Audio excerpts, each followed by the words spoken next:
think it's time to start. So, any question from this time?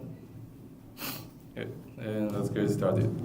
So, yeah, quick review. So, last time we derived this discrete-time Fourier transform formulas. So, this pair of equation, synthesis equation, says that your periodic discrete-time function x of n is a linear combination of those Fourier frequencies.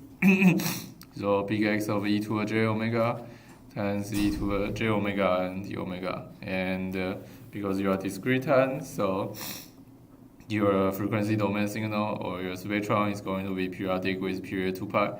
So you're only integrating over one period. And also you need to divide by this 1 over 2 pi, just like in the continuous time.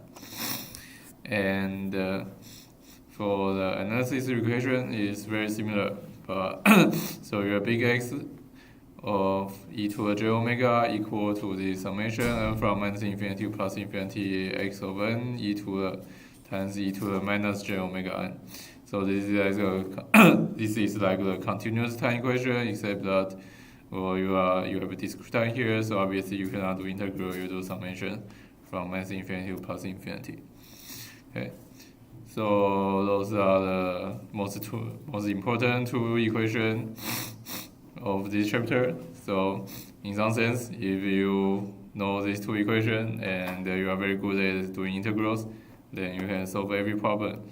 But obviously, there are some tricks in the properties that we will learn about the discrete time Fourier transform, just like what we do in a continuous time. Okay, and okay, so this is discrete Fourier transform, and we see some example. So your signal look like this, your Fourier transform spectrum look like this, and your signal is this exponential decay, then your spectrum looks like this 1 over 1 minus a e to the minus j omega. And this is something that you should remember because later part we are going to solve differential equation and you are going to see lots of those. So this example, you better memorize this pair. We have this a to the n u of n, where the absolute value of a is less than 1. Then your big X is 1 over 1 minus a, so this a is the same a here, e to the minus j omega. And we plot some of these for different a. Okay. And also from this one, then you can kind of symmetrize it. So instead of one side decay, you have two side decay. Then your big X is also going to be real. Then you can plot it like this. Okay. And also an example where our small x is a square wave function, and your big X is kind of like a sink, but it's not sine omega over omega. It's sine omega over sine omega, with different frequency on your omega. So it's like, so it's still periodic with period 2 pi, but there are going to be some oscillation that looks like sine inside. Okay. or like some oscillation that kind of look like sink function, but it's periodic, so it will go back to have very high peak at every 2 pi. Okay. And then we see the convergence with discrete Fourier transform, and it's a bit funny. So we talk about this in terms of time domain, and we just argue that if you are absolutely summable or finite energy, then we just say it's going to converge. And so one thing is that, so for this kind of signal, so if it is square wave function in a time domain, then this back and forth convergence is actually exact. And we see some kind of example here where if our input function is this delta function, then we go to the frequency domain and integrate it back, then you integrate back to the perfect delta function. So then you can kind of see that you cannot really get a Gibbs phenomenon in a discrete time signal because you only discrete time, and the Gibbs phenomenon says that you will have like really thin wiggle here, but you just don't see really thin wiggle around here. So this is so this kind of square wave signal, you go to the frequency domain, then you integrate back, then that will be the exact same square wave signal you get. But you can kind of imagine that but if you have a square wave signal in the frequency domain, and you go to time domain and sum it back, then you are going to see Gibbs phenomena. So it's kind of funny. But that's convergence for discrete-time Fourier transform. And any question? If not, then let's go to something new. Well, not quite new because we were seeing this in continuous time, but let's see about the discrete-time Fourier transform for periodic signal. And okay, so something old first. So in chapter 4, we argue that if you have e to the j omega t, j omega nana t in your time domain, then your Fourier transform into delta function. And so our favorite complex exponential function, they will Fourier transform to 2 pi times your delta function at omega naught. And you can get this by, if you want to do integration to get the delta function, it's kind of funny. But the easier way to derive this is you start with your big X equal to this delta function. Then you run your synthesis equation, you do this integral with delta function, that's easy. And you see that you will get back to your e to the j omega naught t. And then you believe your delta function has enough convergence. So you do inverse Fourier transform back, then you can Fourier transform back, and that should converge in some sense. Okay, so in chapter 4 we know that your complex exponential excuse me, e to the j omega naught t is a Fourier pair to 2 pi delta omega minus omega naught. And this allowed us to write down the Fourier transform of every periodic signal, because we just write your periodic signal in terms of a linear combination of those complex exponential. And so you just have a whole bunch of delta function times so when you do Fourier transform, you just have a you just have a whole bunch of linear combination of a whole bunch of delta function.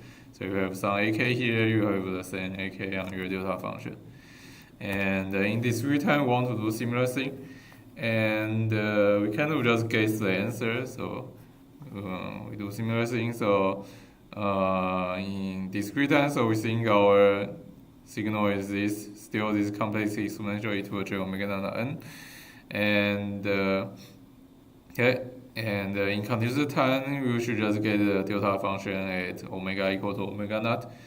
But now we are in discrete time, and we cannot quite get this as your big X, because we know our big X, no matter what your small x is, your big X should have a period 2 pi, it should be a periodic function.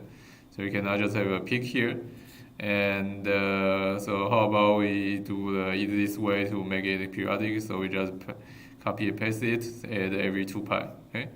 So instead of just omega minus omega naught, we have omega minus omega naught and minus 2 pi L for every L. So yeah.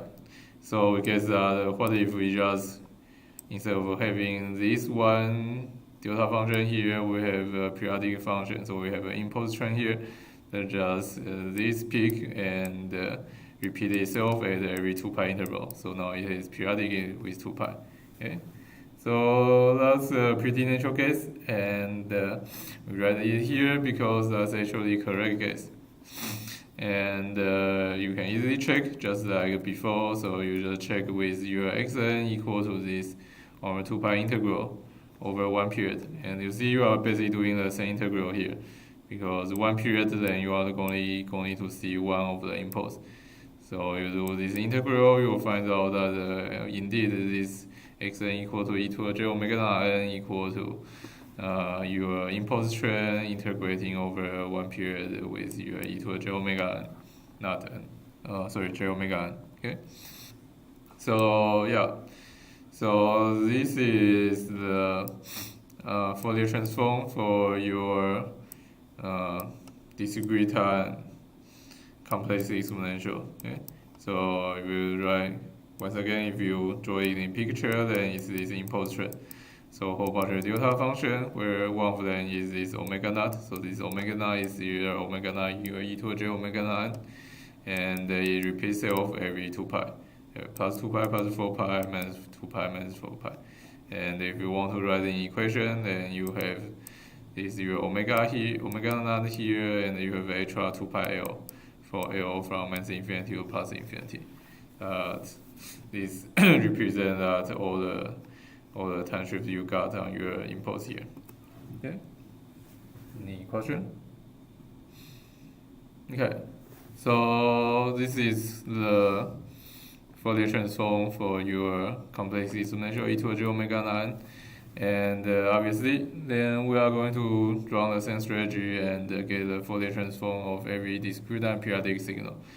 So assume your periodic signal has some period big N, and then you can run the discrete Fourier series first. So you write your periodic signal in terms of your harmonic components. So you do the Fourier series. So you write it in Fourier series first and get those Fourier series coefficient AK. And remember now there is something different to continuous time. So those AK, so this AK, sorry, the K is, so these AK are also periodic now because it's discrete. And the maximum K only go to n minus 1. So K is from like 0 to n minus 1 or 1 to n. Okay, so there are only n of those AK. And anyway, you have those big N AK, and then we just use this thing, and we can write down what's our big X. And so for now, let's write this in just one period because you know it's going to just repeat itself every 2 pi. So let's see what it should be from 0 to 2 pi. Then between 0 to 2 pi, then we don't need this 2 pi L term. So between 0 and 2 pi, it should be just the same thing. So this AK here, so and the sum over the sum K. But here we pick some of those consecutive numbers. So we pick K from 0 to n minus 1. So you have a 2 pi times your delta function. And omega naught is this 2 pi over n times your K. Okay. So this is one period, and then this is between 0 and 2 pi. It look at your big X look like this, and then we can say our big X is just this thing and repeating itself every 2 pi. Okay, but there is actually a simpler way to write this. So we can think your AK is a periodic function with period big N. Just because that's what happened in the Discrete-time Fourier series. And so you can just change the summation from, so here we have, you are just summing one period of K. So K is summing from like a big N consecutive number. So instead of summing one period, you can just sum K to minus infinity or plus infinity. And this will have the same effect as you copy paste this thing every 2 pi. And why is that? Is because let's say you think about, so here you have some K, so maybe like K equal to 1. And here you are summing more K, right? So think about you are having another K that's like n minus 1, n plus 1. Okay? Sorry, let me see. So let's think about you have some AK term for some K here, and then now you are summing more K, right? So you are summing over another K with a K plus N, and you know you will have the same magnitude AK here. And but how much omega you shift here? So you think about if you change K to K plus N, and because of the formula here, you have a 2 pi K over N. So you have a 2 pi K plus N over N, then you are at omega that is 2 pi K over N plus 2 pi. So you see that when you add a k at this k plus n rotation, then you are basically adding a term that's at omega, adding 2 pi on your omega. So we have an example here. So let's see, you have one period that like this, you have total bunch of ak like this here, and and say at this point you have 2 pi a naught, right? A naught, so k equals 0, this is omega equals 0, and then so if you in this equation, then you are summing over this one period, and now you are summing over 1k. So instead of just summing over a0, you are also summing over some a big N, and you know a big N equal to a0 because of this equation, and also you know the peak here. So for k equal to big N is at 2 pi, because if k equals big N, then you have omega minus 2 pi, so your delta function is at 2 pi. And similarly, for your a of a sub n plus 1, this location is 2 pi away from your a sub 2 pi. So this distance between those two spikes is also 2 pi, etc. And so this is what happens when you have k like plus n. And you can see similarly, so you have a of minus n, and this will be minus 2 pi, etc. Okay, so that's a lot of words, but what I want to say is we have a very simple formula to express this periodic in 2 pi. That is, you just change your summation from one period to minus infinity to plus infinity, and so you have this very simple formula to express your big X. Okay. Okay, question?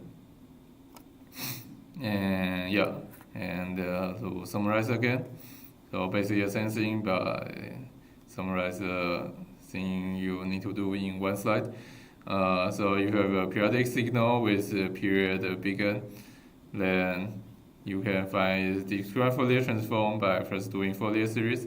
So you write your xn in terms of a linear combination of this complex exponential, and then you can just write down your big X directly by having the sum k not from minus infinity to plus infinity, and 2 pi is all the same ak, and the delta of omega minus this k omega naught. Where omega naught is 2 pi over n. Okay. And then you remember your ak is defined as a periodic function, so ak equal to ak plus big N. Okay, question? Okay, not? Then maybe I'll see an example. And okay, so our kind of favorite example, x is being a cosine function, cosine omega naught n. And it's our favorite because it's very easy to break into complex exponential. So our cosine omega n once again is sine j omega n plus exponential e to the j omega n plus exponential minus j omega n, obviously with the 1 over 2. And then what's this actually depends on omega naught. And remember, omega naught should be a rational function to 2 pi for this to be even periodic, because it's discrete time. You want it's discrete time, and we want the period to be an integer. And so here we have a nice number, omega naught equal to 2 pi over 5. So we know the period is this 5 here. Okay, and so period is 5, and what's our k here? So we have 2 pi over 5 and minus 2 pi over 5. And the k here actually so so that's 1 over 5 and minus 1 over 5. So your k corresponding to those terms are 1 and -1. So if you have the A1 term here and the A-1 here. So once again, we want to write in terms of this, right? So we have the big N equal to 5, and so first term have k equal to 1 because it's just 2 pi over 5, and the second term has k equal to -1. Yeah. So we have A1 and A-1, and their coefficients are those 1 over 2 in front. So A1 equal to 1 over 2, and A-1 also equal to 1 over 2. So in one period, so maybe a period from -pi to pi, you have this 1 over 5 here, and -1 over 5 here.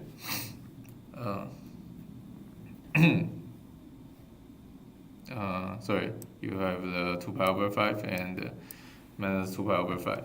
And so there should be, so for every 2 pi, there should be like a 5 slot, right? Because your period is 5.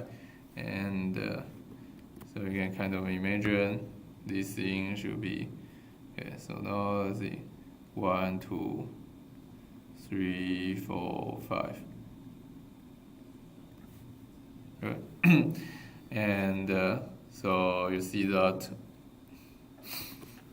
okay, and okay, so maybe also right here. So for -1, 2, 3, 4, 5. Okay, so for one period, so say if we are looking at the period from 0 to 2 pi, and you have this peak at k equal to 1 and the peak at k equal to 4, because 4 equal to -1 for the period equal to 5. And otherwise you want from -pi to pi, then you have this -1 peak and +1 peak. And so you have a 2 peak in your period of 5, and it should repeat for every 2 pi, so you see those repeat every 2 pi. Okay. And yeah, so here we write the answer as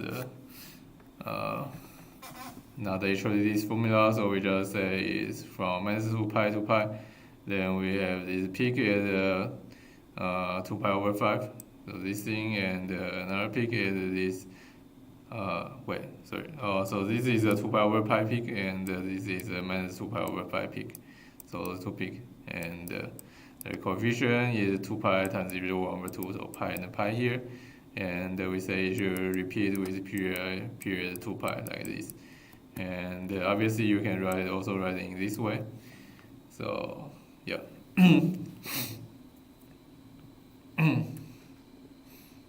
Okay, so that's the answer, and anyway, so we can see that everything work out. You can either see from pi to pi is a 2 peak here and it repeats itself, or you see from 0 to 2 pi it has a peak at 1 and a peak at 4, and it also repeats itself here way.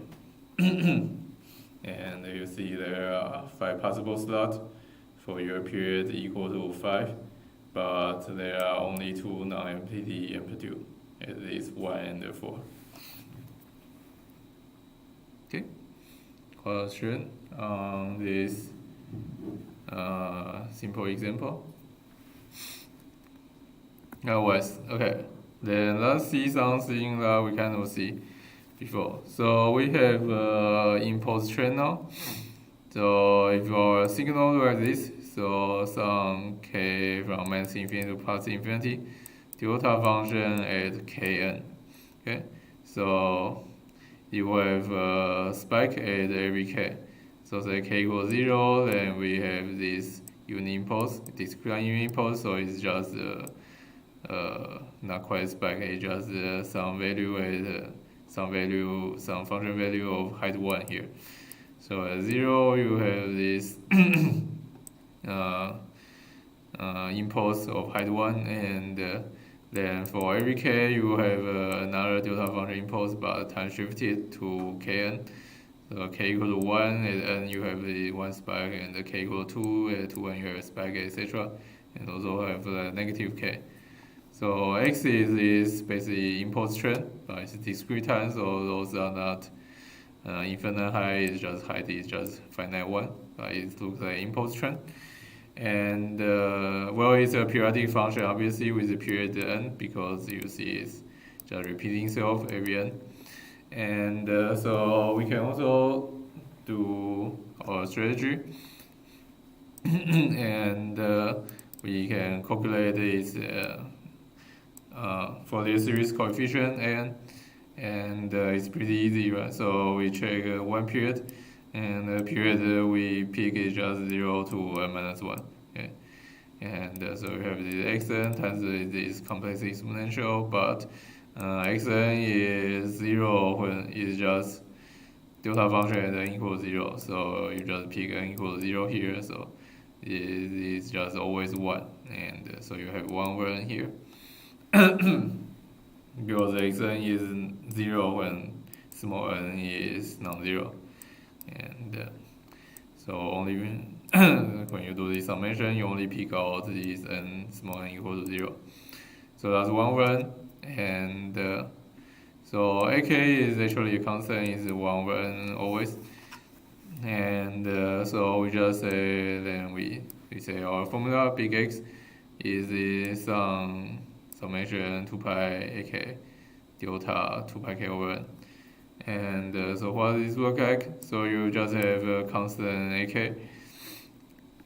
So every constant here is 2 pi times ak is just 2 pi over n.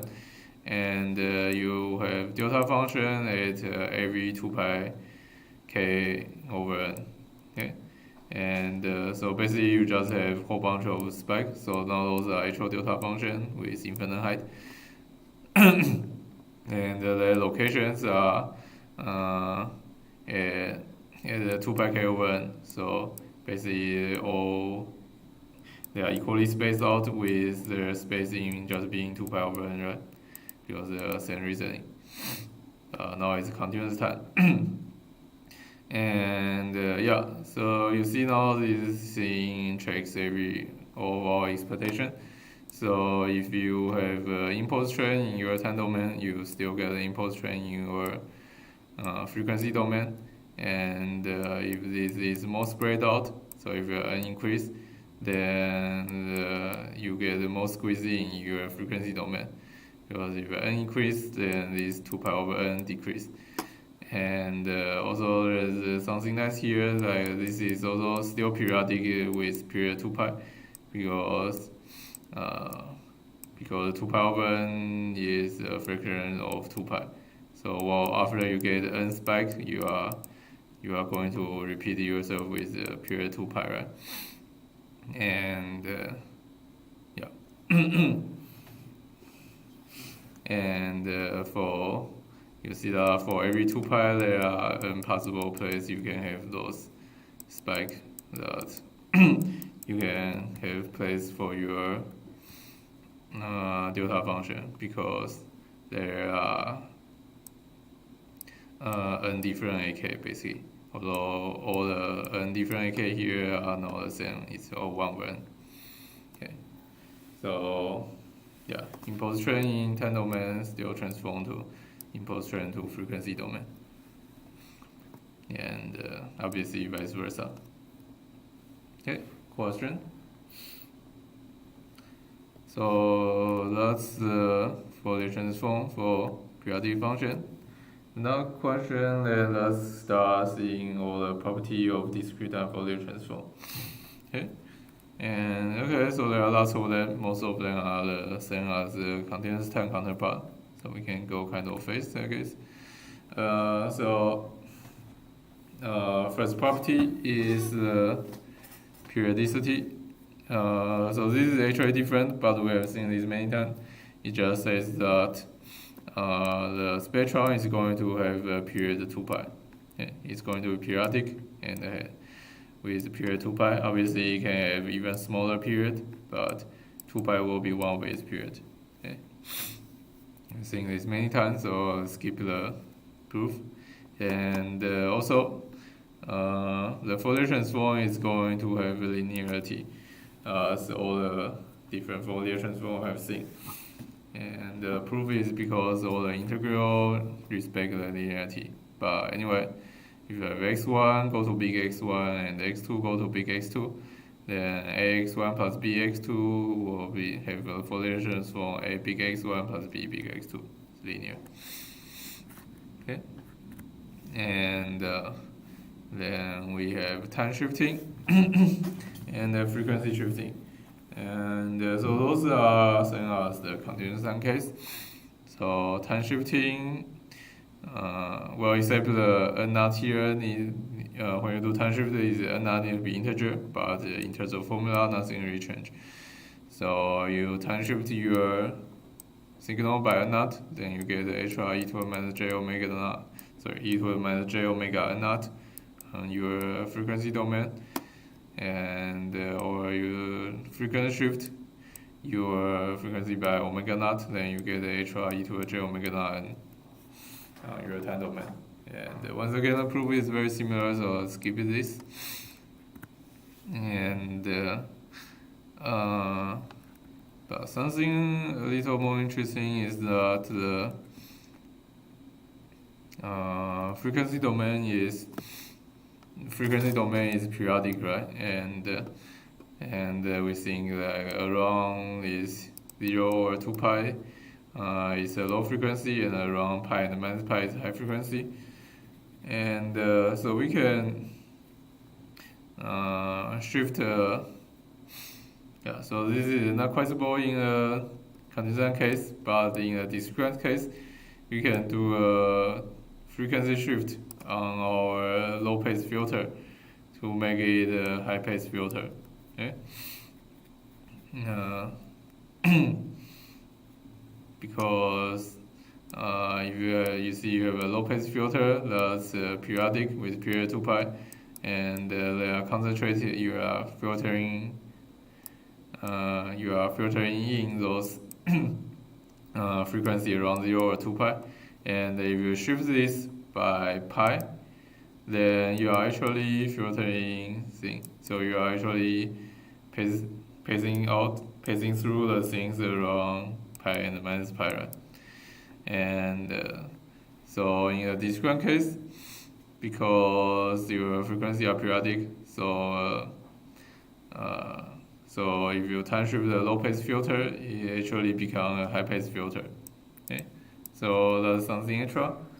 And also because of just the frequency shifting property we know, so we know that if you frequency shift by pi, and that means that in a time domain you get HR e to a j omega n.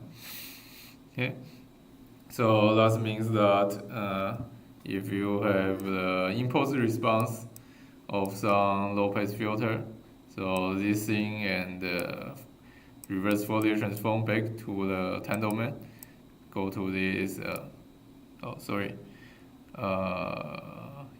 And let's call this small h of low pass, and then the small h of high pass can be constructed from the small h of low pass by getting this HR e to a j omega naught term. And omega naught, we say we want to shift by pi. So we get the HR e to a j omega j pi n term. So then that's just minus 1 to the n. Okay? So you see that your impulse response of a high pass filter is just the impulse response of a low pass filter times minus 1 to the n. And the kind of match our expectation, right? Because we say that the signal is high frequency if keep going up down, and obviously it's low frequency if we don't go up down and up down. So you multiply by HR minus 1 to n, it will change from low frequency to high frequency. Okay. And here we have not quite some table, but we see the low pass filter, you multiply by minus 1 to n in a time domain, then you go to high pass filter, and obviously you do the same thing, then you will shift this by pi once again, and it will get back to low pass filter. And if you don't quite shift by pi, let's say you shift by pi over 2, so then in a time domain, you will multiply by like j to the n, and then we'll get some bandpass filter that's filtering all something like pi over 2, etc. Okay. Any question on this frequency shift? Not. And then let's see something. Yeah, let's see conjugation symmetry. So this is also similar to. So conjugation symmetry. Yeah, this is also similar to chapter 4, and. So yeah, so we still skip all the derivation because you are just going to use this two formula, and you see that you conjugate your x. So say you conjugate this equation, then you see that the corresponding Fourier transform will be you conjugate the function, and also you change omega to minus omega. Okay. And this means that if your time domain is real, so your x of n is real, then your big X should be equal to big X conjugate with minus omega. Okay? Just like all the Fourier family. And from here, then we use this thing that we haven't proved yet, but we also have that if time domain is even, and then the frequency domain will be even, then we can break your big X equal to the real and imaginary part, and we see that if you have this thing, then your real part will be even and the imaginary part will be odd, and that means that your real part is the Fourier transform of the even part, and the imaginary part will be the Fourier transform of the odd part. So the derivation is just like in the continuous sum case. Okay. And here we have the reminder of what's the even part of a function and the odd part of a function. Okay. Okay. So that's similar. And then we have something not quite similar. Okay. So it's a bit funny. So in the continuous time case, obviously we can do differentiation on time, and in discrete time, obviously we cannot do differentiation because there is no differentiation in discrete variable. So instead we have this difference. So difference is kind of dumb. You have xn minus 1, then you can just use linearity and time shift, and you get that this is 1 minus e to the minus j omega times big X of e to the j omega. Okay, so you get this extra 1 minus e to the minus j omega term. Okay, and now we will do the inverse of difference. So then now things get a bit funny. So what if we have y of n equal to this accumulation of x of m, so m from minus infinity to n.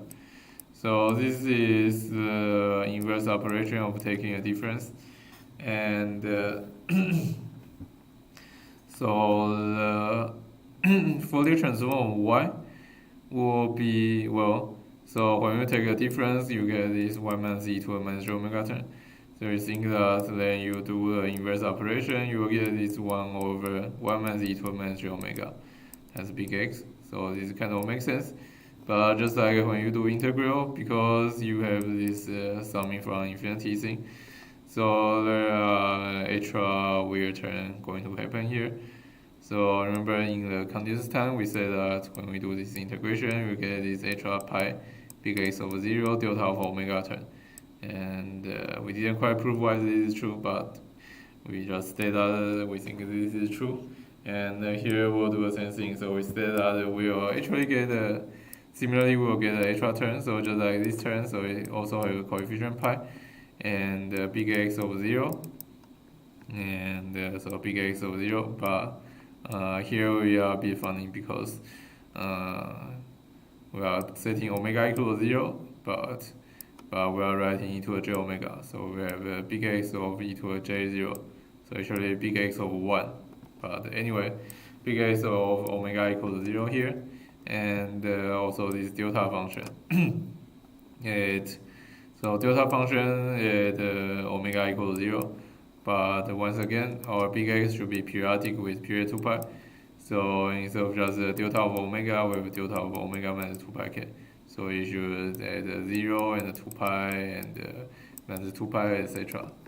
So every 2 pi multiple of omega, you have a delta function. So you get an extra impulse train here with height pi.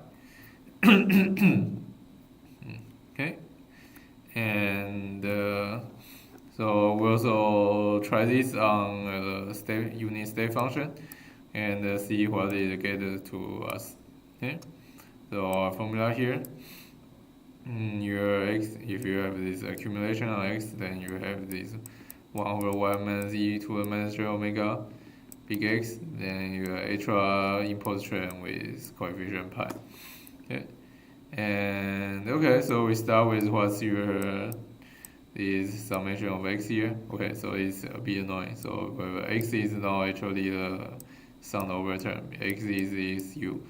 And we're seeing x is a summation of some g. And okay. And anyway, we know the unit state function is the accumulation of the delta function. And so like here, summation delta function is equal to your unit state function. And so first we need to know what's the Fourier transform of your delta function, and that's easy. You can do the integral and see that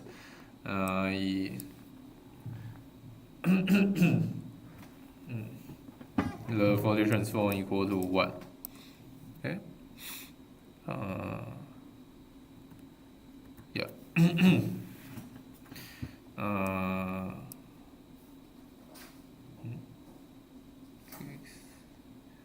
Sorry, you need to do the summation. But anyway, you do the Fourier transform and you see the Fourier transform of this small g is 1.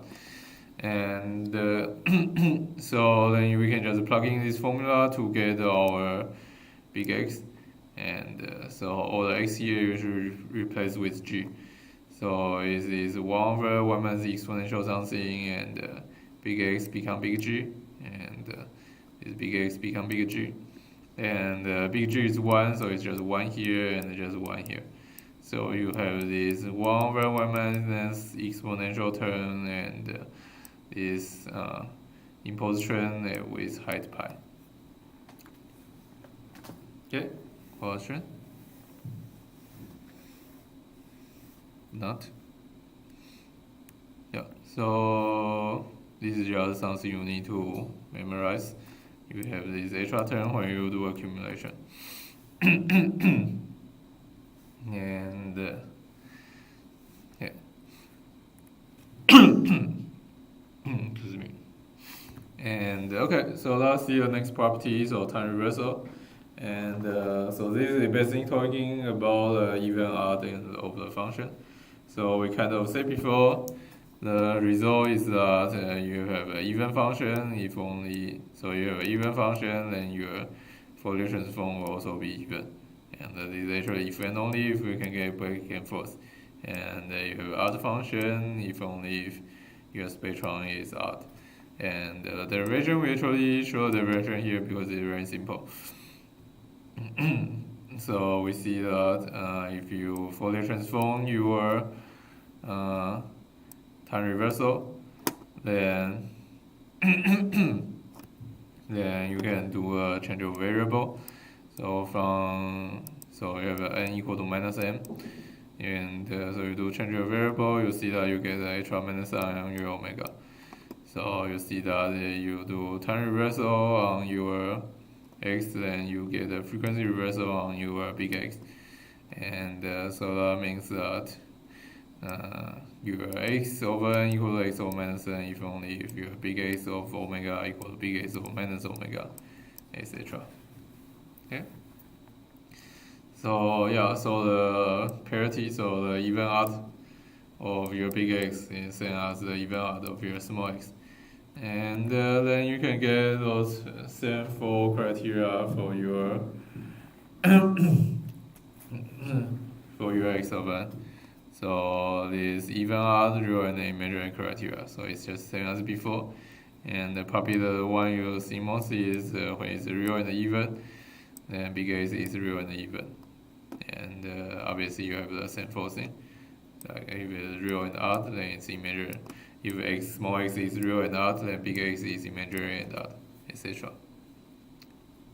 Okay. So that's like before. Let's see. Okay, it will take some time. So let's take a break now and take a break early and start.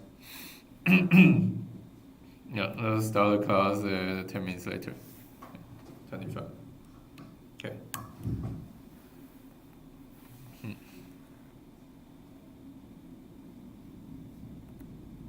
Okay.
Okay. I think let's get started. And so something I forgot to say at the beginning of class. And but anyway, announcement. So we will have our midterm 2 in 2 weeks. So next week we will have our midterm 2, and I should give an announcement on e-learn today. And yeah, so this is according to the schedule of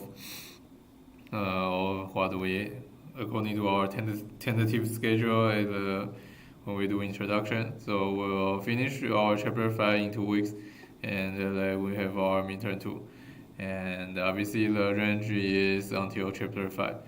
And I think the rules will be similar to chapter 1, where we will be course book, but I will provide some of the formulas, so probably the Fourier transform tables and the Fourier transform equations will be given. Okay. So that's midterm 2, and obviously we'll mostly focus on later part of chapter 3 and chapter 5, chapter 4. Okay. And okay, any question about very different from continuous time. So continuous time, we have this time expansion formula where we say from xt to x of at, then your big X will be big X of j omega over big A, and also this coefficient 1 over A absolute value. So what happens if you try to stretch or squeeze our tan n here? And now you immediately see trouble because now time is discontinuous. You cannot just stretch or squeeze it arbitrarily. So let's say, for example, if you pick your a is a non-integer, and you want to compute what's x of an, then you find out that your an is also not an integer. Then that's just not defined, right? Because your x of n is only defined on integer n. Okay, so that's troublesome. And so let's say, what if we fix our a as an integer, and obviously a equal to 1, then you are doing nothing. And so we have some integer a bigger than 1. Then we also get in trouble because remember, if a is bigger than 1, you are actually squeezing your signal. Then that means that no kind of making example here. Oh, okay. Maybe I should just draw this. So let's say our signal look like this, right? So maybe like this. So just have 3 spike here. Signal look like this, 2, 1, 2 thing. And so this is x of n. And if you think about what's x of 2n, and you are squeezing this thing by a factor of 2. So if it's continuous time, then you will just have 3 spike here, right? So and so this is 0, and this is 1, and this is 2. And so you have x of 2n, then you are just left with 2 spike at 0 and 1. So this 0 corresponds to this 0, and this 1 corresponds to this 2. And you just lose the information on your x of 1 here, because you cannot look at x of 2 times 1 over 2. You cannot take n equal to 1 over 2 here. So you see that if you have n bigger than 1, then when you change to x of an, you will lose information. And then that's a really weird transform. You don't have so you lose the information in your small x, you will also lose information in your big X. So that's something very weird. But there's one kind of definition that kind of makes this analogy to continuous time work. It's you can define this x sub k of n, and it's easier if we just see the example here. So what does x sub k of n do is you will stretch out your signal so we don't lose information because every spike is still on the picture. So you stretch out your signal, but so that's like you have the a less than 1. But we say a less than 1 and we have something that not mapping to anything. So what we do is we just fill with 0. So that's x sub 2 is you stretch out by a factor of 2. And in the middle of this thing where you have you are not mapping to anything, then you just fill out with 0. Okay. So we define this x sub n function, and you see the x sub 3 is just stretched out by a factor of 3, and in the middle, all those all those fractional things you just fill in as 0. Okay. So we can define this thing x sub k of n, where you stretch out by a factor of k, and if you write this in equations, then you say that it's x of n minus k, where n is multiple of k. So for example, so this thing is saying, so for example here you have, so this k equal to 2, so when n is a multiple of k, so that's n is also 2, then this map to this xn of 1. And when you have n equal to 4 here, so 4 equal to 2 times 2, then you make to x of 2. And for all the fractional parts, so you are basically doing x of n over k, and when n over k is not an integer, you just say it's 0.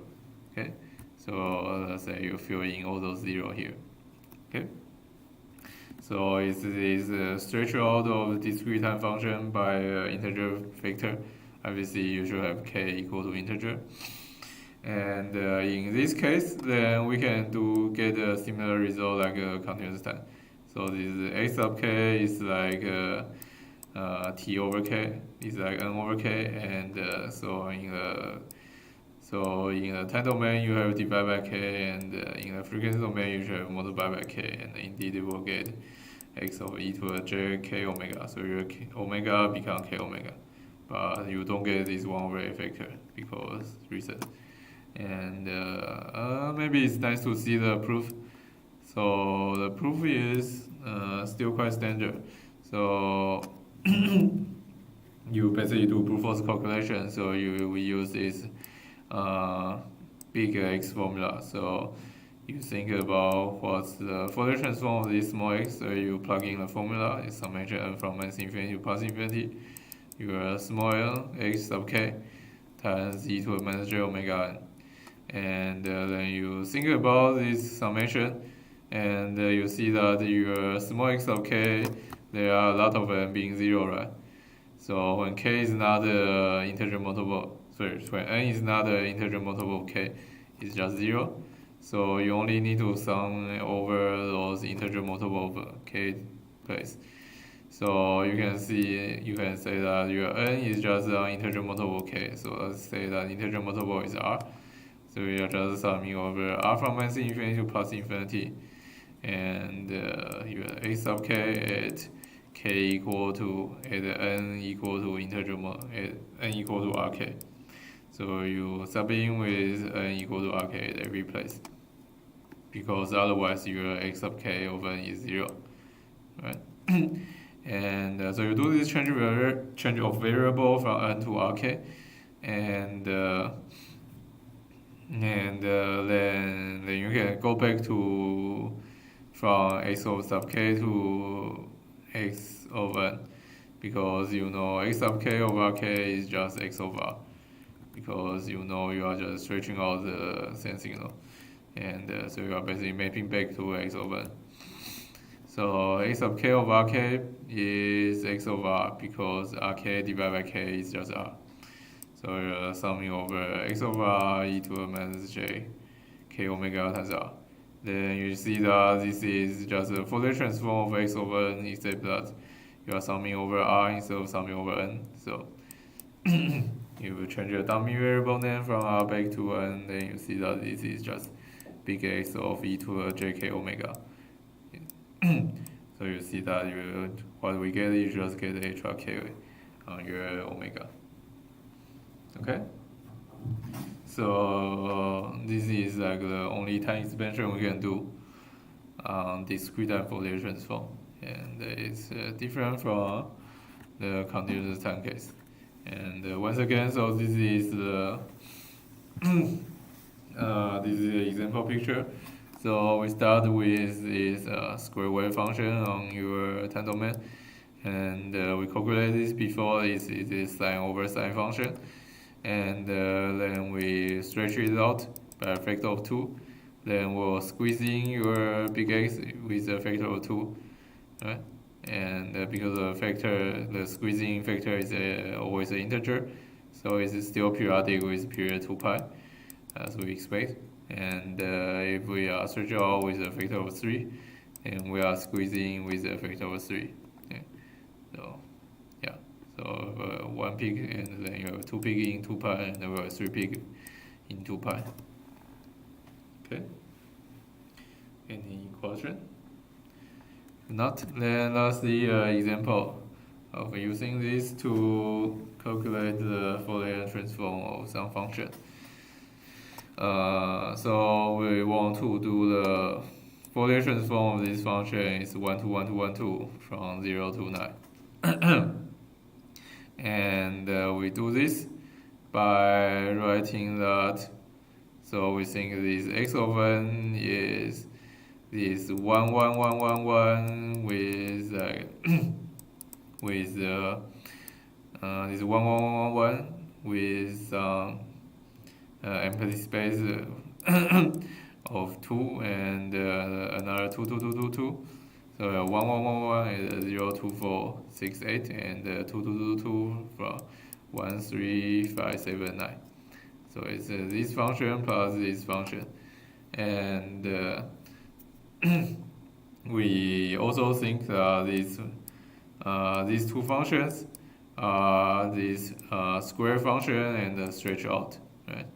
So it's a square function, but with extra zeros in between, with this interval being 2. Okay, and obviously also do the time shift around, time shift and multiply around.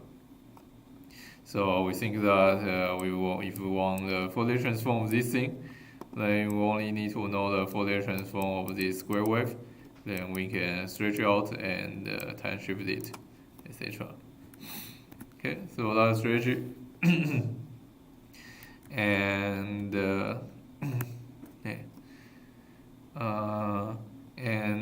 so we are basically done. So we need to just now piece things together.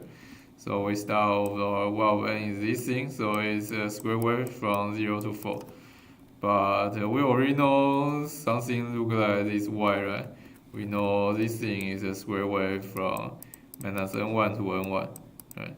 Here we even have the same thing, so it's also a square wave with 5 spike and from minus 2 to 2. And so these two things look very similar, and indeed are very similar. This is a time shift of the square wave centered around 0, and we know the time shift formula.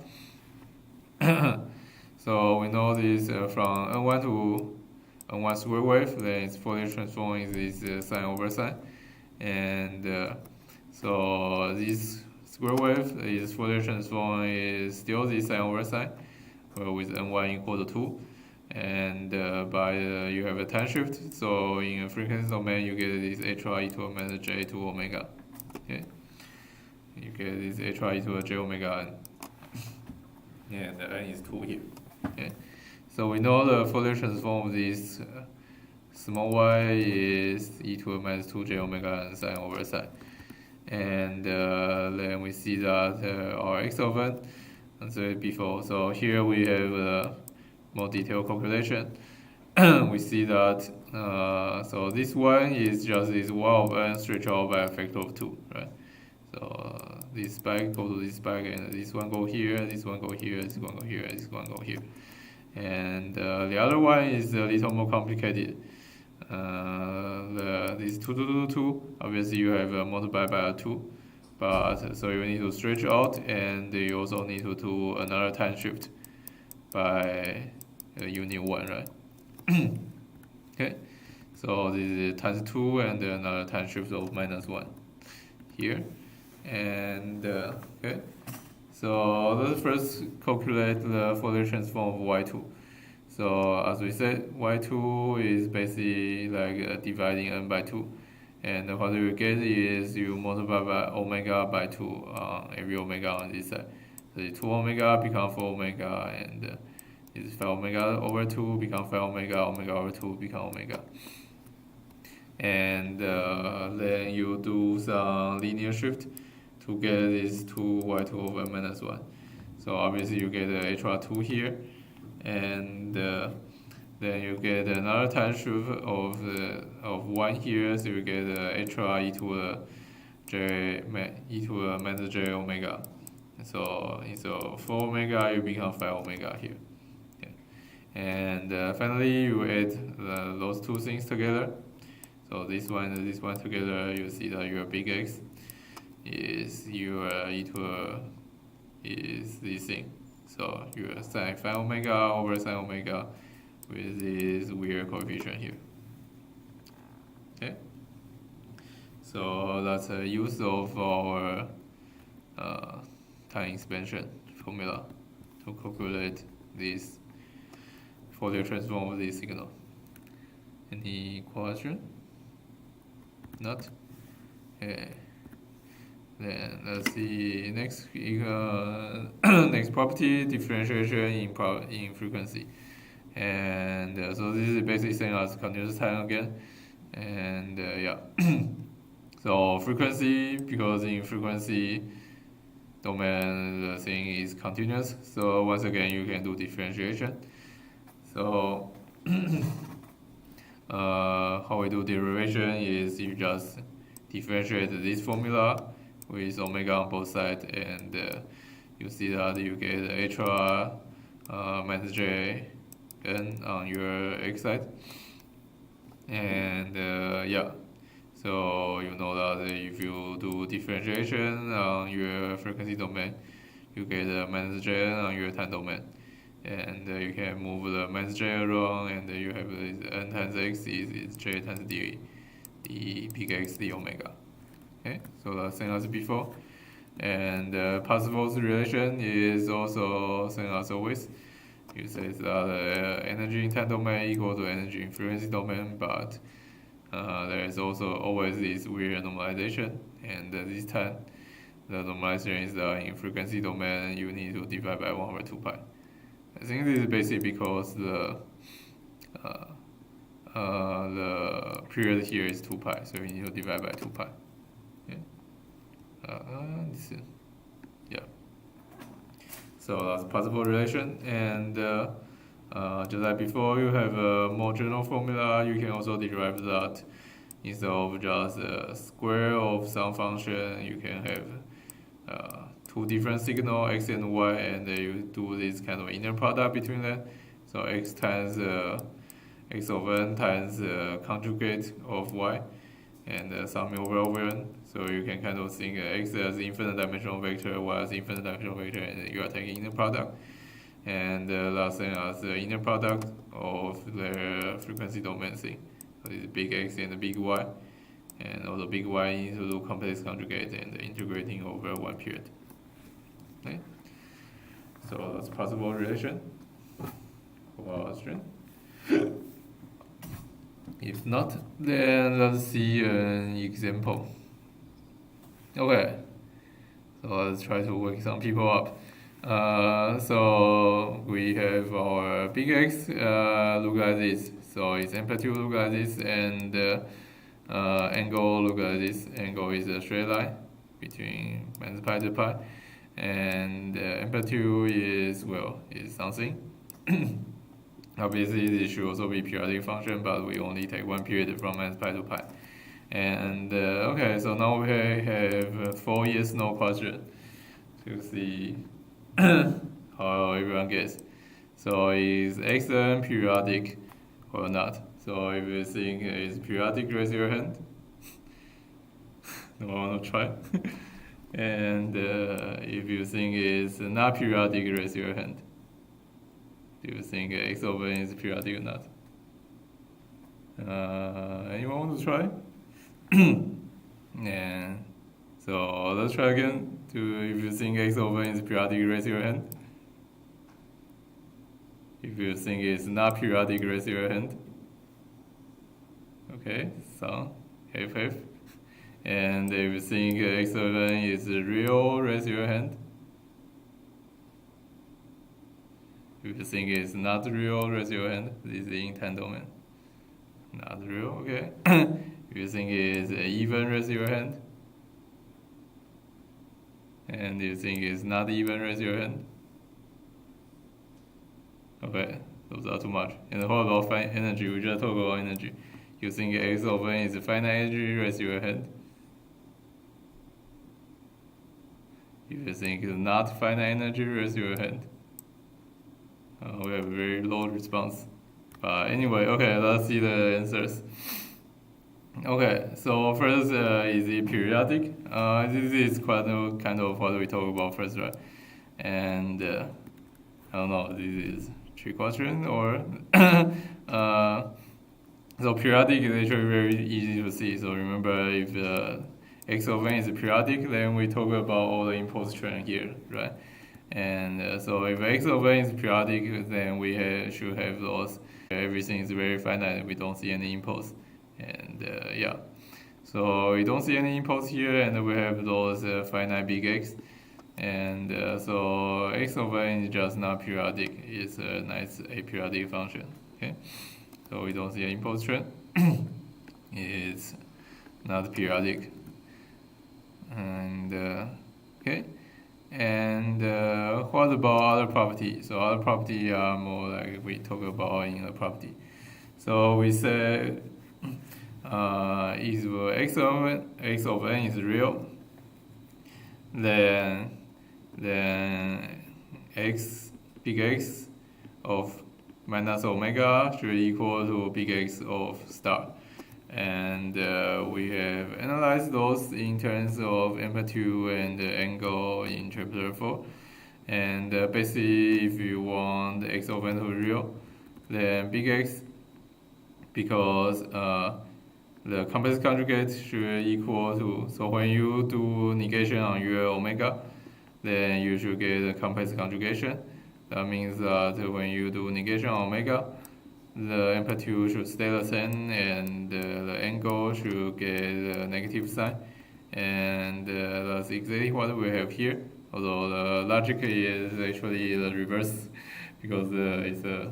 Anyway, you can check it out. This is in if and only if, and and so you see that we have the even function on your amplitude, and odd function on our angle. And so that means that our x of n is a real function. Okay. So x of n is real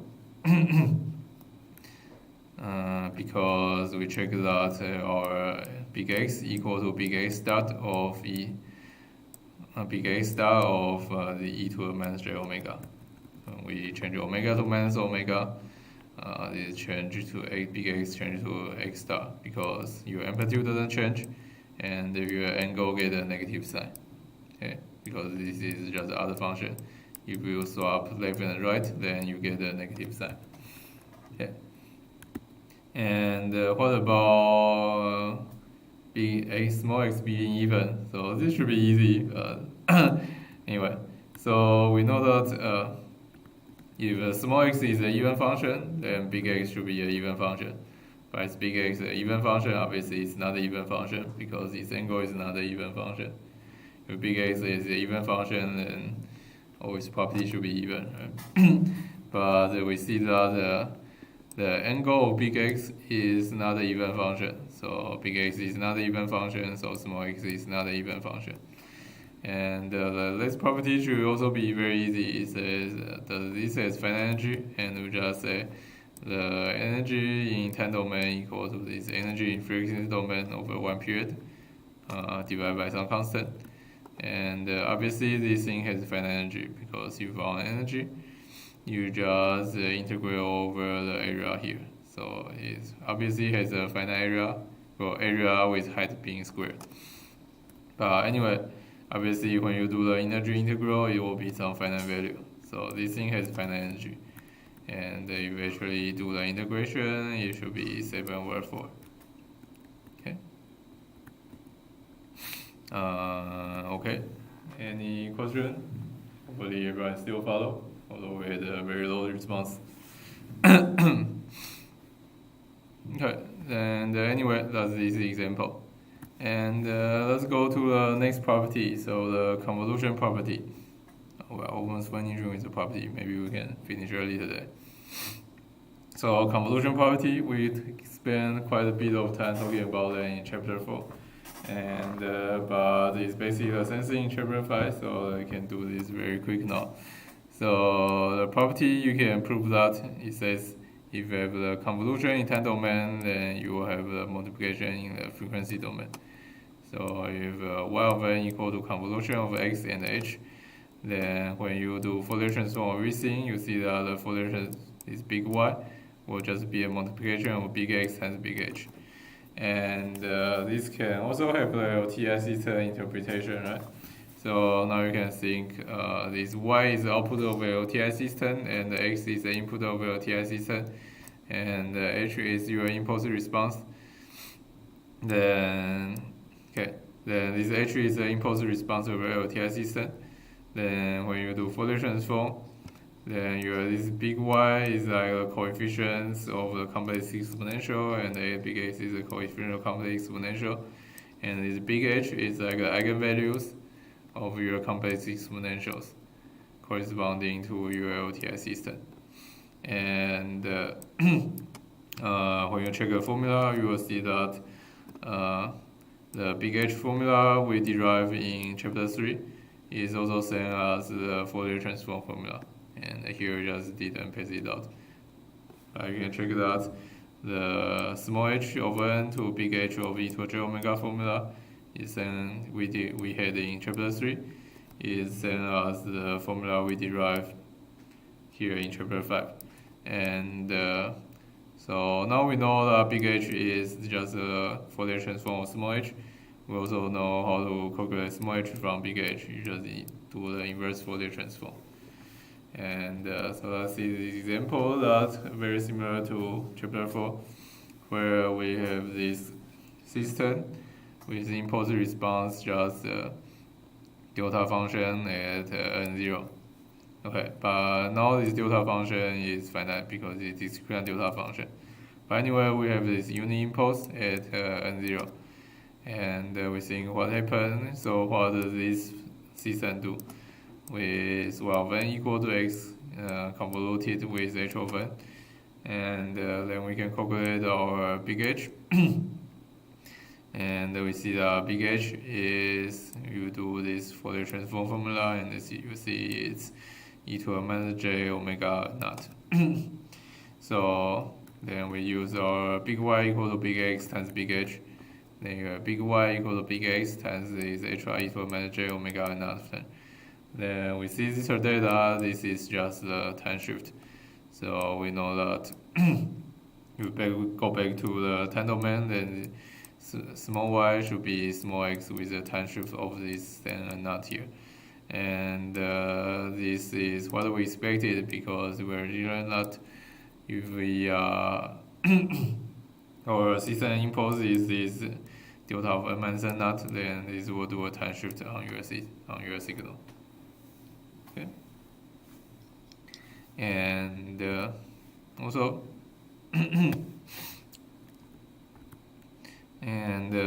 now, as we said, we know how to do inverse Fourier transform. So we know how to calculate from big H to small h.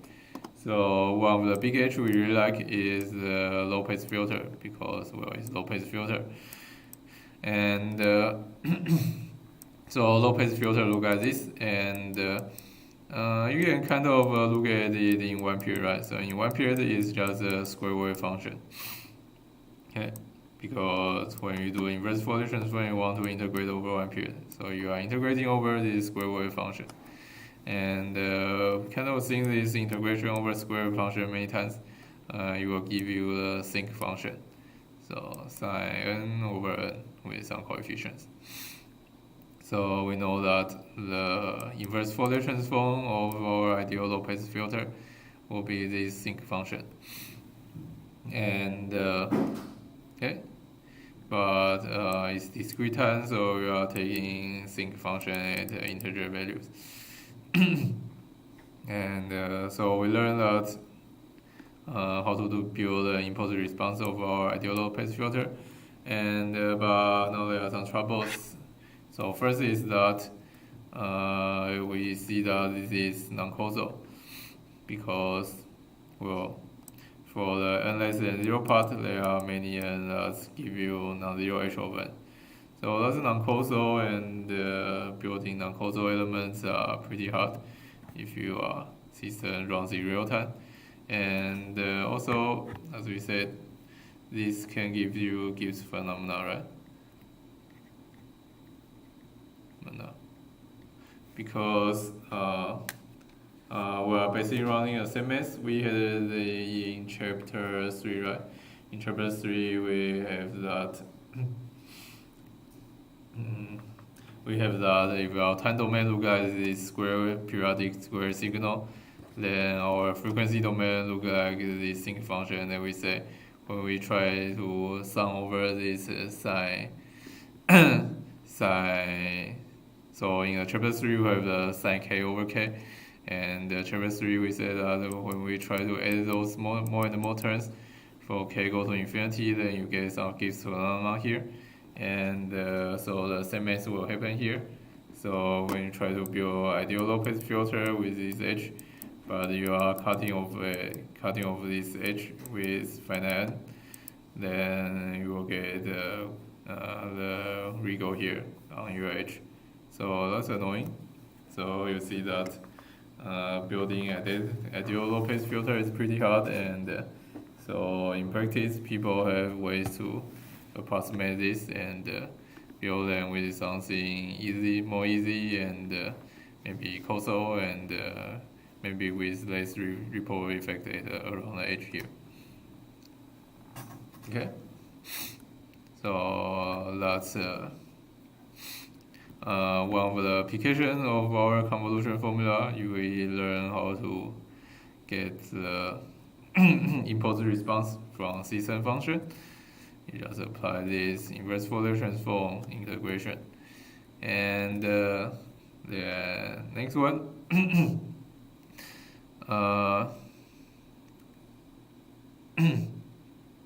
next one we are going to solve more LTI system. So now we are doing this in very similar to chapter 4, where we have our two decaying exponential function, and so our input is this decaying exponential with beta, and impulse response is decaying with alpha, and we want to calculate the output signal y equal to x convoluted with h. And so this kind of thing we actually do a lot in chapter 2, right? I think even in our midterm we have two exponential, and obviously you can do convolution. So maybe I'll draw these two functions a little bit. So we have so if we just do convolution, obviously you can do it. So you have one decaying exponential and another decaying exponential, but you do convolution, so you need to flip it and drag it around, right? So you will drag this, and you see that you have overlap between those two, and it's decaying at some rate, and you need to do the integration, etc. So obviously you can do the convolution by just using a convolution formula, but excuse me. But here we are talking about Fourier transform, and we want to do this a bit smarter.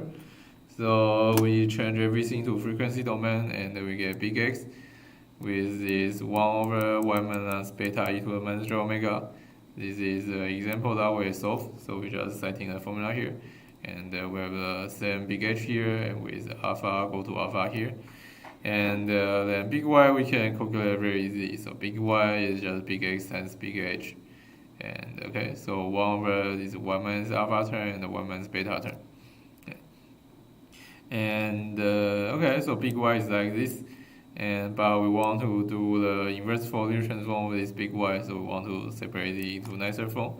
So once again, we do our partial fraction expansion. So we think this term is like X and this is like AX and this is like BX. So anyway, so 1 over this 1 minus alpha and 1 minus beta term. We do partial fraction expansion, and we think it should be A over some 1 over alpha term plus B over 1 minus beta term. And so if you believe the calculation here, then yeah, so you can multiply this out and compare with this one and determine A and B. And here we can let A and B look at this. A is alpha over alpha minus beta, B is beta over alpha minus beta, even though it's minus B here for all reasons. Anyway, so you break Y equal to this partial fraction term, and now you compare to this XH thing. So now you see that this is back to what we are very familiar with. So this is just the exponential decay with alpha to n, and this is exponential decay with beta to n, and then you yeah, then you move things around to grouping terms together, and you see this is 1 over alpha minus beta, and alpha to n plus 1 minus beta to n plus 1. Okay. So this is 1 over n with doing the integral. Obviously, you can also solve this with convolution integral. But now we just use the Fourier transform that we know before. Obviously, you need to solve for A and B here. And okay, so that's Y. But we see that we will have some trouble when alpha equal to beta, because we have 1 over alpha minus beta here. If alpha equal to beta, this is 0. So alpha equal to beta, this is not quite correct, and that's because when you break Y equal to this partial fraction expansion, just like before, if you have alpha equal to beta here, then you cannot break it into two terms. Okay. So when alpha equal to beta, the partial fraction expansion is not correct. And so just like before, alpha equal to beta, you have this 1 over 1 minus alpha something square.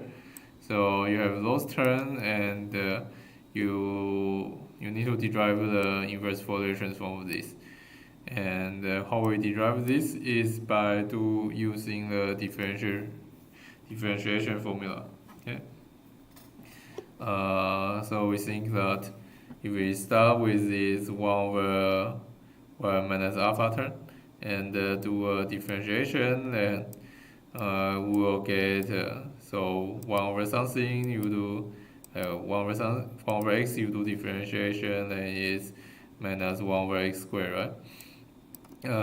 But so we will get a whole bunch of constants from those minus alpha and minus j. So whole bunch of constants with this, and they will combine, and also when you have the minus 1, etc.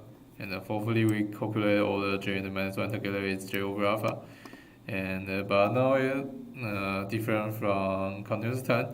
We also get this extra e to the j omega term. That's quite annoying, but it's here. Because so you get this extra e to the j omega term because, well, you have e to the minus j omega here. So you think about you doing chain rule on your differentiation. First you have differentiation on this 1 minus something. So you get minus 1 and this becomes square. Then you differentiation the thing inside, so you get extra minus alpha. And you get differentiation on e to the minus j omega. You will get e to the minus j omega, and so you do multiply it back, etc. Okay. And also minus j, so we'll get some minus j around. anyway, so big Y equal to this is a constant times dd omega, the thing we know, with HR equal minus j omega term. Okay, and then we use our differentiation formula. So the form we had before is quite nice. Says that n times x of n is the Fourier transform of j times d big X d omega. And so we start with the thing we know. So we know this complex exponential, not complex, sorry, this exponential decay is the Fourier transform of this 1 over 1 minus alpha something. And so we apply our differentiation formula. Then we get, so you multiply n by this side, then you get j dd omega on this side. And so we look at this and this, so we are halfway there. So now those looks kind of similar. We want this thing. But so there's also a 1 over alpha. 1 over alpha is easy. You can just divide both sides by alpha. But there is extra e to the j omega term that's annoying. We need to create this side with n not equal to minus 1. Then we'll get e to the minus omega equal to e to the plus omega. Right? Remember the time shift formula is you get HR e to the minus j n naught omega. And here we just have n naught equal to minus 1. Okay, so on the left hand side you go from n to n plus 1. And then you can get this HR e to the j omega thing here. And finally, as we said, the alpha thing is easy. You just divide both sides by alpha. Then you get that. The right hand side you get this n plus 1 alpha to the n u n plus 1. And the left hand side you finally get this whole thing. And as we said before, the whole thing is your 1 over 1 minus alpha squared. Okay. So we know this is the inverse Fourier transform of your 1 over 1 minus alpha squared. So it's kind of similar before you have this HR n term times your exponential decay. So it's a polynomial on n term. No, sorry, power of n term. So n plus 1 alpha to n u of n plus 1. Okay. So we get our inverse Fourier transform. And so that's correct, but we can simplify this a little bit. And so maybe let's first say why we want to simplify this. So this is a little weird because you have u of n plus 1 here. And u of n plus 1 is a state function that started at n equal to minus 1, right? But if we think about our x and h, so we think that our x and h is just alpha to n un and alpha to n un. So x and h both start at n equal to 0. So y is your y started n equal to minus 1. That doesn't make much sense. Because your h is causal and your x started at n equal to 0. So your y should also start at n equal to 0. And so you can look at this a little more careful. So you think about when n equal to minus 1, then this n plus 1 turn n equal to 0. So you see that at n equal to minus 1, this thing is also 0. Okay, so you can just get rid of the n equal to minus 1 thing and say we cut off at u equal to n equal to 0, and so you change the u of n plus 1 to u of n. And now things make more sense, and so you see that. So now this is more clear that your y started n equal to 0. Okay. And yeah, so your y of n is n plus 1 a alpha to n and u of n. Okay, question? If not, not, then let's see another example of our convolution. So we can combine the technique we had before, and we think about we combine two filter. Okay. So we'll think about what happened to this system, where our X of n will, when we send in, we split it into two copy, and one of it just goes through a low-pass filter, and another one you multiply it with this -1 to n. Then you also go through a low-pass filter, then you multiply with another -1 to n. Then you add these two things together. Okay. And we think about what the big H correspond to all those things here.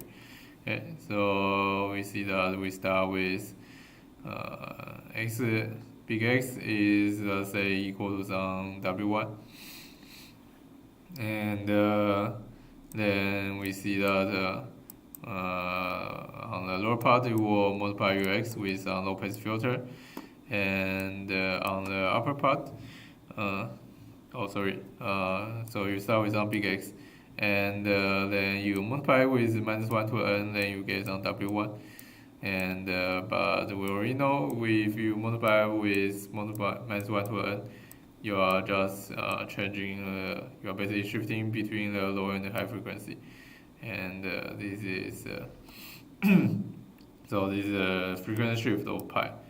So this W1 in the frequency domain is just the spectrum of X shift with pi, and then you go through this low-pass filter, then okay, then you multiply your X with some low-pass filter big H, and then you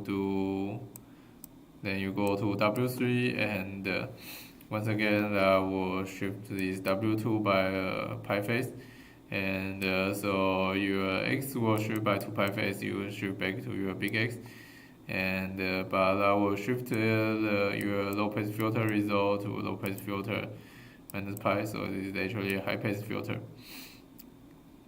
And similarly on W4 you will have X multiplied by a low-pass filter.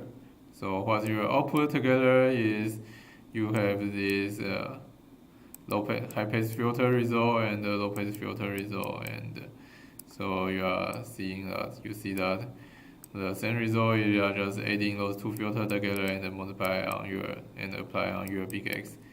And here is a picture, so you have your big H has a low-pass filter part that's around 0, and also have the low-pass filter shift by pi, which is a high-pass filter, etc. Okay. Okay, and 5 minutes. You can probably do a little bit of this. And so I think this is the last property. So the multiplication property is the reverse of the convolution property, and it says that your y1 is a multiplication of 2x, then your big Y is a convolution of 2 big X, big X1 convolute with big H2. But it's a periodic convolution, so you are only integrating over a period 2 pi, and you need to normalize with 1/2 pi. And once again, we actually have a derivation here. So derivation, well, it's pretty standard. So basically, you brute force this and do a change of integration and summation order. And okay, so let's go through this quickly. So your y is x1 times x2, small y equal to small x1 times small x2, and so big Y we plug in just the formula. So big Y is summation small y e to a minus j omega n. So you change small y to small x1, small x2, and then now you change small x1 to this integration of big X1. So there is the integration over theta here. Okay, although we have omega here, but Okay, so because we already have omega here, so this integration, we use the dominant variable theta here. Okay, so there's the integration over theta and there's the summation over n. Then we just change the order of summation and the integration. So we do the summation first, so the theta depend on n, so we have x2 of n here, and e to the j theta n, and e to the minus j omega n. Okay, and that's the only summation we got here. And we look at the summation, and we see that this is big x2 with different omega, and the omega is omega minus theta. And then we see that. And the other thing are still in the integration, and we see that it's the same as this formula. Okay, so standard technique. And we have 3 minutes. Okay, so I think we can finish this. This is not too bad. And okay, so that's the example. So yeah, example is set up exactly what we expect. So we have our instead of y we call it small x. So our small x equal to small x1 times small x2. And small x1 and small x2 are something weird. So small x1 is a sinc function, and small x2 is another sinc function, although it is discrete time valued, so it's a bit weird to call it a sinc. But it's sin n over n, and it's sin over n with different coefficient. And obviously, what we want is we want to find the big X corresponding to this small x. So we apply our convolution formula directly. So our this should be equal to the periodic convolution. Okay, and so first we need to find the big x1 and the big x2, and we already seen this, right? Because we said that although we didn't have quite a lot of picture, and anyway we said that we see the example where we do this in reverse direction. So we say that if we have a square wave function in a time domain, we were talking about this like a low-pass filter. So we say that we have this square wave function in time domain, then we will get a square wave function in frequency domain, then we will get this sinc function, discrete-time sinc function in the time domain. So we can just do this reverse. So we say that we know it's a sinc function, you do Fourier transform, you should just get this periodic square wave. So you have a periodic square wave, and if we see the coefficients, the coefficient depend on the W here for your sinc. And excuse me.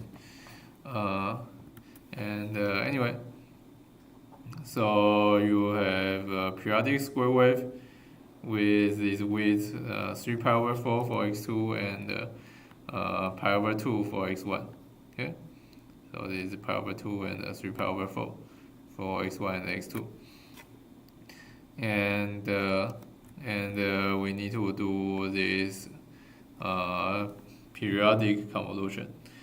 And so you can do the integration to get the periodic convolution. But here's a little trick that make the convolution a little easy to visualize. Okay? So instead of convoluting over x1 and x2, which should be both periodic. So if you think about this, also periodic with all the square at integer 2 pi.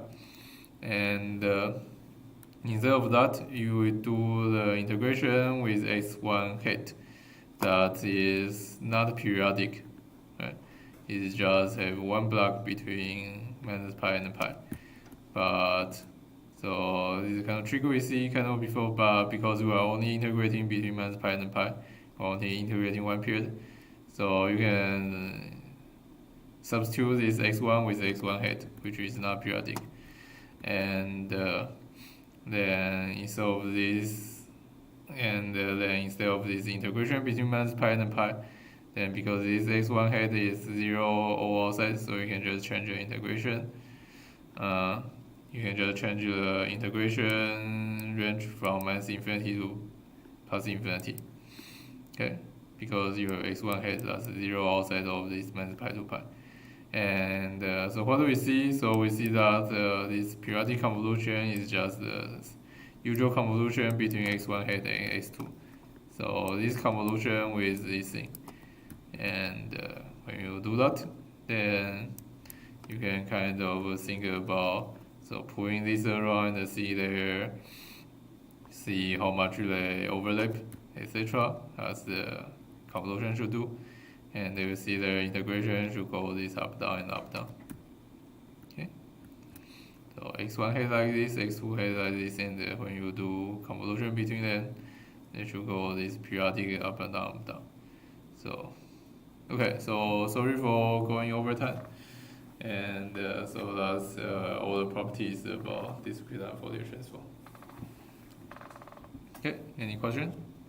Otherwise, let's stop. Okay.